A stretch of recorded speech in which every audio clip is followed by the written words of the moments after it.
চুরির গল্প ফেদে সোনার গয়না আত্মসাৎ। অভিযোগকারিণী মহিলার বাড়ি থেকে উদ্ধার কোটি টাকার ওপর সোনার গয়না। পুলিশ সূত্রে জানা গেছে, গত 3রা অক্টোবর গোড়াবাজারের এক মহিলা বহরমপুর থানায় সোনার গয়না চুরির অভিযোগ দায়ের করেন। তদন্তে নেমে পুলিশ অভিযোগকারী মহিলার বাড়ি থেকে উদ্ধার করে 960 গ্রাম সোনা, যার বাজার মূল্য প্রায় 1,10,00,000 টাকা বলেই পুলিশ সূত্রে খবর। রবিবার বহরমপুর থানায় সাংবাদিক বৈঠকে ডিএসপি ডিএনটি সুশান্ত রাজবংশী জানিয়েছেন, অভিযোগকারী মহিলা নিজেই তার মার সোনার গয়না আত্মসাৎ করে চুরির গল্প বানিয়েছিলেন। তার বিরুদ্ধে আইনানুগ ব্যবস্থা নেওয়া হবে।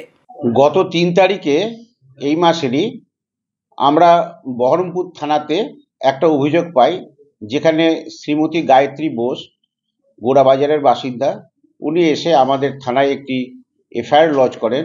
সেই এফআইআরে উনি লেখেন যে উনি যখন গোড়াবাজার নিমতলার ওখানে যে পাঞ্জাব ন্যাশনাল ব্যাংক আছে, সেই ব্যাংকের ওখান থেকে লকার থেকে উনি সোনার গহনা নিয়ে একটি টোটো চেপে আসছিলেন। টোটোতে আরও 2জন সহযাত্রী ছিলেন।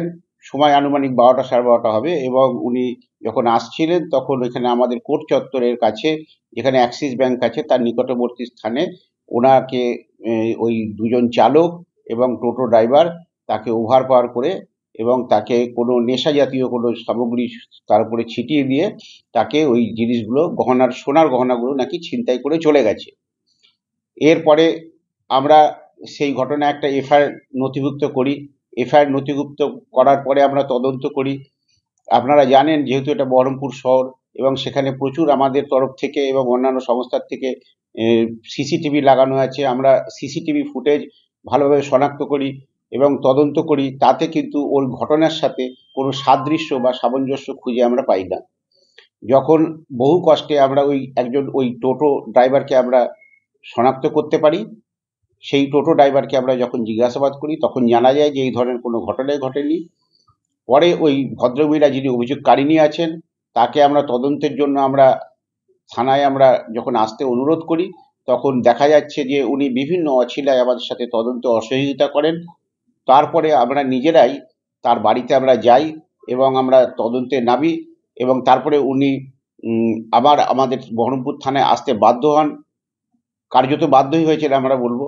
তখন আমরা জিজ্ঞাসাবাদ করার পরে তখন উনি কিন্তু এই জিজ্ঞাসাবাদের মুখে ভেঙে পড়েন এবং ঘটনাটি উনি সত্যতা যেটা স্বীকার করেন। উনি পরিষ্কারভাবে আমাদের কাছে জানান যে এই পুরো গহনা, যেটার আজকের আনুমানিক মূল্য প্রায় 1 কোটি টাকার কাছাকাছি হবে, সেটা ওনার মায়ের গহনা, এবং ওনার যারা অন্যান্য ভাই যারা আছেন তাদের যাতে ভাগ না দিতে হয় সেই উদ্দেশ্যে সমস্ত গহনা উনি একাই আত্মসাৎ করার উদ্দেশ্যে, সেটা একটা মিথ্যা গল্প ফেদে পুলিশের কাছে এই ধরনের একটা ছিনতাইয়ের একটা অভিযোগ উনি দায়ের করেছেন। এই ঘটনার আমরা তদন্ত করছি এবং সমস্ত গহনা উদ্ধার করা হয়েছে। পরবর্তী পদক্ষেপ যেটা আইনি পদক্ষেপ হবে সেটা আমরা গ্রহণ করব।